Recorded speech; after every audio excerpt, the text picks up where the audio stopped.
Halo teman-teman, kembali lagi bersama saya Yunepto. Di video kali ini kita bakal bahas tentang Polkadot. Nah, jadi sebelum kita tahu apa itu Polkadot, kita kenalan dulu sama pendirinya ya. Jadi pendirinya itu di sini, jadi Polkadot itu diluncurkan pada tahun 2016 oleh Web3 Foundation ya. Ya, jadi Web3 Foundation pendirinya adalah Dr. Gavin Wood, Robert Habermeyer, dan Peter Tizaban gitu loh ya. Nah, yang unik adalah si Dr. Gavin Wood ini itu adalah salah satu dari co-founder Ethereum gitu loh. Jadi sehingga pengalaman Dede ini itu udah sangat kuat lah, udah teruji lah dalam dunia blockchain.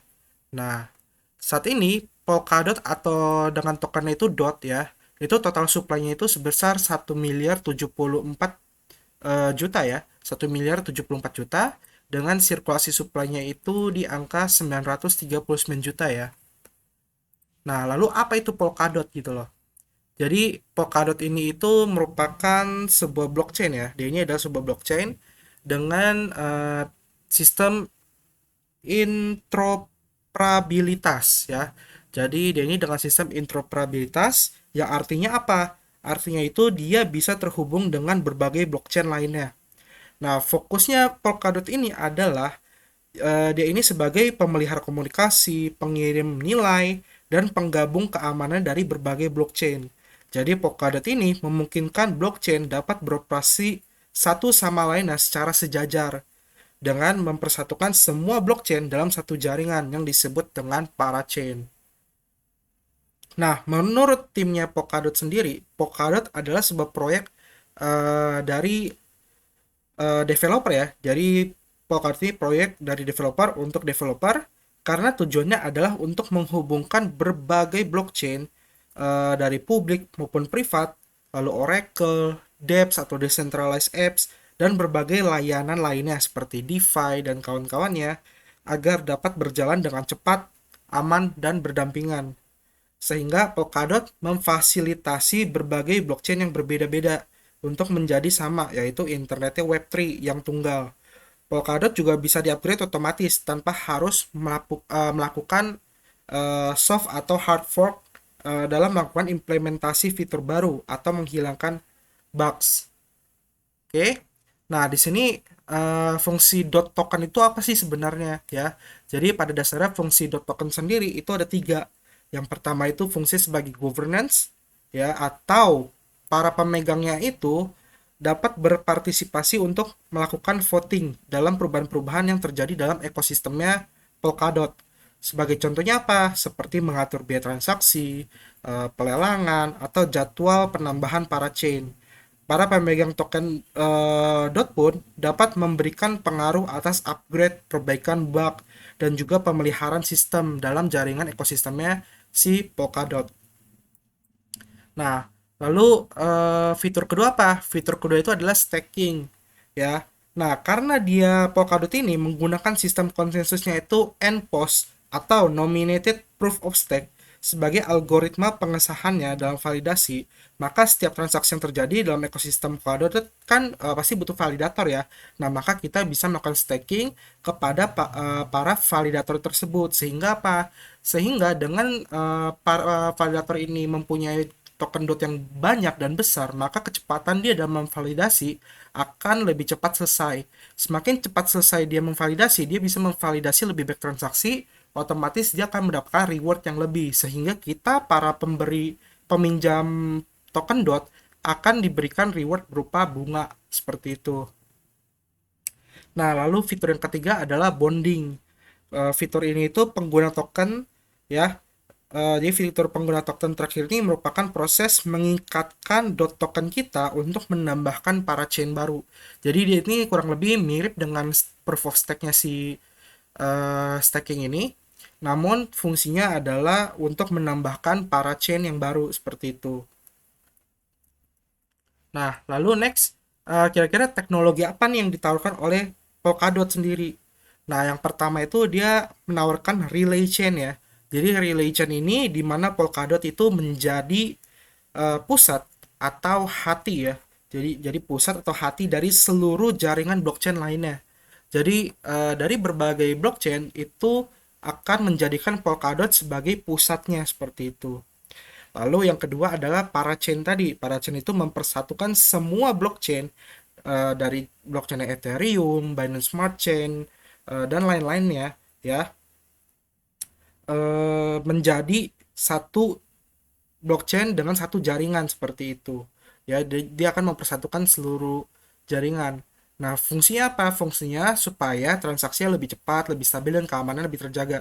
Contohnya apa? Misalnya ada blockchain baru yang masih kecil nih, keamanan dia itu masih rentan. Maka dengan memanfaatkan parachain, ya, jadi blockchain besar yang sudah memiliki keamanan lebih tinggi itu bisa melindungi atau membantu blockchain yang kecil ini itu mendapatkan keamanan yang lebih maksimal seperti itu. Makanya kenapa parachain ini sangat penting seperti itu. Lalu yang ketiga ada Parathreads. Parathreads ini kurang lebih dia mirip seperti Parachain ya, namun dengan modelnya itu pay as you go ya. Jadi sehingga dia fee-nya itu dia lebih ekonomis gitu loh. Namun ya tetap tidak sekuat dari Parachain seperti itu. Lalu yang terakhir adalah Bridge atau Polka Bridge ya, adalah sebuah platform aplikasi desentralisasi atau DEPS dengan berbagai fitur seperti contohnya decentralized exchange ya, di mana penggunanya bisa bertukar secara langsung berbagai token di berbagai blockchain. Contohnya apa? Contoh kita misalnya menukar uh, dot token kita menjadi token Ethereum atau menjadi tokennya BNB ya. Itu kan dari dua blockchain berbeda ya. Nah, kita bisa melakukan pertukaran token tersebut dengan cepat dan mudah di Polka Bridge tersebut. Lalu yang lainnya seperti apa? Yang lainnya itu adalah mekanisme smart farming ya. Jadi kalau kalian pecinta yield farming ya, dia ada mekanisme smart farming di mana penyedia likuiditas itu bisa mendapatkan lebih banyak reward seperti itu. Oke. Next ya, ini konsensus role-nya ya, di mana konsensus role ini terbagi menjadi 4 jenis ya. Yang pertama nominators ya, di mana keamanan dari relay chain-nya itu dengan memilih validator yang bisa dipercaya gitu loh, untuk di mana kita bisa melakukan staking dots. Lalu validators-nya, keamanan dari relay chain ini kita bisa melakukan staking dots ya. Kita bisa memilih para validator yang terpercaya gitu loh, atau kita juga bisa bergabung atau berpartisipasi dalam melakukan konsensus dengan validator lainnya. Lalu ada kolator ya, di mana kolator ini itu memaintain atau mempertahankan shard ya. Shard itu jadi dibagi supaya masing-masing validator menjaga tiap node yang berbeda ya, dengan mengumpulkan transaksi-transaksi dari berbagai transaksi yang terjadi itu, sehingga pengguna itu bisa menghasilkan reward yang lebih banyak lagi seperti itu. Lalu yang terakhir fisherman, di mana kita bisa memantau jaringan dan melaporkan gitu loh para bad actor atau validator. Jadi misalnya ada validator nakal, yang buruk ya, yang nggak benar, misalnya dia jarang melakukan validasi atau validasinya itu mandat atau nggak jelas. Nah, itu kita bisa melaporkan validator tersebut supaya dihukum gitu loh. Nah, ini untuk governance role-nya ya. Dia itu ada council members dan technical committee seperti itu. Ya, jadi untuk governance ini seperti yang tadi di awal gue jelasin ya. Jadi ini sama aja untuk governance-nya ya. Oke. Lalu kita next ke developernya aja kali ya. Jadi kita bisa di build on Polkadot-nya itu kita bisa membangun atau menggunakan blockchain kita di jaringannya Polkadot. Seperti itu. Jadi Polkadot itu 100% di open source, di mana semua orang siapapun itu bisa berkontribusi gitu loh, dengan menggunakan code base atau menjalankan sebuah node atau membuild service di jaringannya Polkadot seperti itu. Kita juga bisa mendapatkan grant access ya seperti itu ya.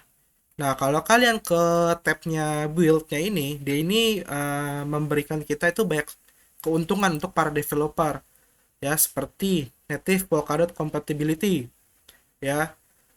Jadi semua blockchain itu bisa dibuild ya dengan Substrate dan bisa kompatibel dengan berbagai di jaringannya Polkadot seperti itu. Ya, kita bisa connect ke para chainnya, lalu interchain connectivity, lalu fork free upgrades. Jadi misalnya kita mau melakukan hard fork nih, atau kita nggak perlu melakukan hard fork sebenarnya. Jadi kita nggak perlu melakukan hard fork, kita bisa mengupgrade blockchain kita supaya lebih baik lagi gitu loh. Ya, itu secara gratis, mekanismenya juga mudah dan cepat. Lalu ada instant security. Nah, security ini yang tadi gue bilang ya, di mana berbagai blockchain itu akan saling berbagi jaringan keamanan gitu loh. Jadi misalnya ada blockchain yang baru yang kecil ya, keamanan masih rentan, nah itu dia bisa menggunakan keamanannya dari blockchain yang sudah besar seperti itu. Lalu plug and play modular framework ya, kita bisa dengan bebas ya mengembangkan blockchain kita gitu loh. Kita bisa menyambungkan jaringan kita dengan mudah kayak gitu. Lalu dia multiple language. Nah, ini yang paling penting nih untuk para programmer. Jadi kita bisa mengcompile ke WebAssembly-nya ya dengan berbagai bahasa pemrograman seperti Rust, C atau C++ atau C Sharp atau Go dan ITEC dan yang lain-lain, Solidity dan kawan-kawannya ya. Seperti itu. Nah, di sini juga ada toolsnya ya. Ya, ada Polkadot Telemetry Service, ada Polkabot, Substrate dan Polkadot UI, Polka Scan, Substrate UI, Polka Wallet seperti itu. Oke. Nah, untuk stakingnya, kalau kan mau staking di jaringannya si Polkadot, itu kalian bisa pakai walletnya Polka gitu loh. Jadi kan bisa download di Polka walletnya nih untuk melakukan staking di jaringannya Polkadot. Cuma kalau saran gue pribadi, kalian lebih baik mendingan staking tuh di jaringannya centralized DeFi. Contohnya apa? Contohnya Central Exchange seperti Binance dan kawan-kawannya yang dimana exchange itu kita bisa melakukan staking dot token seperti itu. Nah, lalu kalau kita membuat blockchain di atas ekosistemnya Polkadot, itu kita bisa mendapatkan berbagai akses ya, seperti ini yang ditulis di kanan ini, yaitu development and development tooling. Ya, kita mendapatkan tools untuk para chainnya, mengembangkan di jaringan para chainnya. Lalu ada Polkadot runtime module, lalu second layer protocol ya. Jadi second layer protocol ini kayak yang kemarin gue jelasin di video tentang Matic ya, Polygon ya. Jadi ada second layer protokolnya supaya fee-nya lebih murah dan lebih cepat transaksinya. Lalu ada monitoring, kita bisa memonitoring jaringan blockchain kita seperti itu. Lalu ada protokol integration ya, di mana kita bisa menjembatani ekosistem Polkadot dengan blockchain kita juga bisa menjembatani blockchain kita dengan blockchain lainnya seperti itu. Oke, untuk fundamentalnya sampai situ aja ya untuk Polkadot ya. Nah, kita lihat ke grafiknya nih untuk yang sekarang.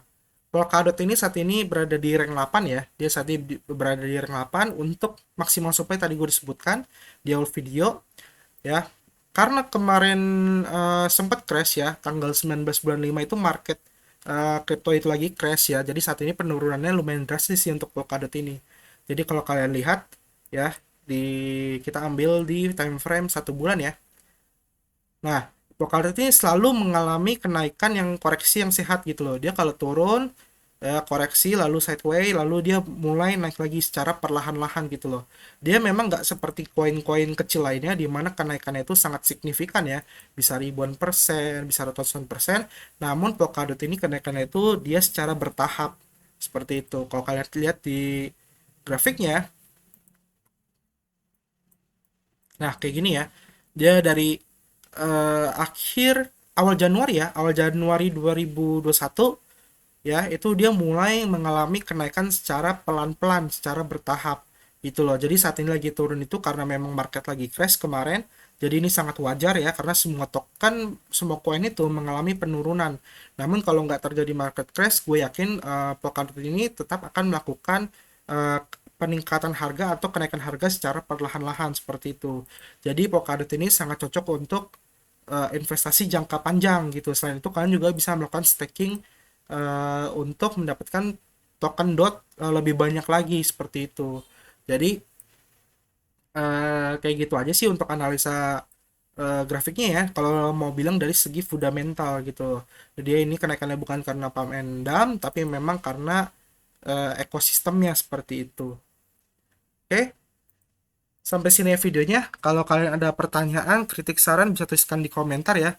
Kalau kalian mau request juga video-video lainnya, kalian bisa tulis di komentar juga. Nanti akan gue coba buatkan.